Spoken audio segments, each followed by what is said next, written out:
c'est le sujet de l'année avec la fin des TRV.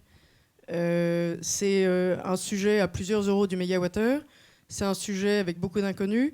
J'espère que ceux qui sont allés à la Tribune 9, là, animée par Emmanuel, ont moins d'inconnus. Et c'est un sujet sur lequel il faut être acteur.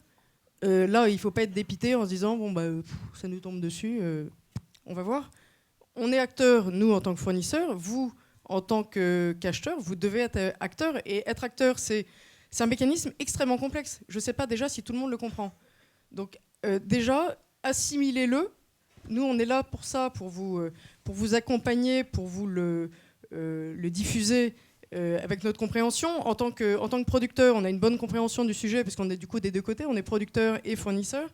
Donc c'est un sujet qu'on connaît, qu'on apprend à connaître et qu'on connaît de mieux en mieux chaque jour. Mais déjà, vous, avant de savoir à quel prix je vais l'acheter, c'est qu'est-ce que je dois acheter? Est-ce que vous avez compris ce que vous devez acheter? Alors attendez, parce que moi, il faut m'expliquer aussi comment un acheteur peut-il être acteur du marché de capacité là, Alors, acteur dans ses achats. C'est-à-dire qu'il ne faut pas qu'il attende que le fournisseur vienne en lui disant « Tenez, tiens, j'ai un bon prix fixe, c'est bon pour vous ». Il faut avoir compris l'impact sur sa consommation et l'impact potentiel sur sa facture, et quel levier l'acheteur a aussi. Le marché de capacité, le message, c'est on ne subit pas le marché de capacité. Ce n'est pas un truc qui nous tombe dessus et qu'on subit et qu'on va appliquer. Ce n'est pas une taxe. Le prix sera différent d'un consommateur à l'autre. C'est un sujet qui est extrêmement complexe et qui est en fait assez éloigné dans sa construction de l'électron.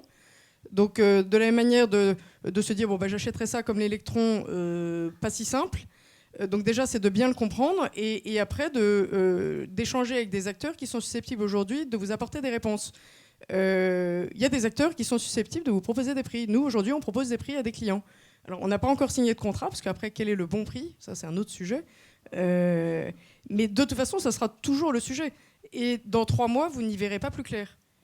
La question, ce qu'on pense, c'est que pour 2017, le marché va être, si tant est qu'on puisse parler de marché, très peu liquide, au moins pour 2017 et peut-être au-delà, et que de toute façon, c'est pas en attendant et en étant acculé un jour à devoir faire quelque chose que vous prendrez la bonne décision. Mais donc c'est extrêmement important de beaucoup échanger. Ça vous permettra de bien affiner votre stratégie d'achat.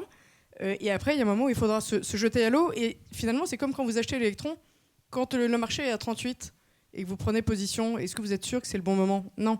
Mais vous êtes sûr que par rapport au budget que vous aviez anticipé en amont, etc., que ça rentre dans votre budget, que c'est un prix, on sait qu'il y a eu plus puisque le marché a déjà été à 45, donc 38, c'est mieux que rien.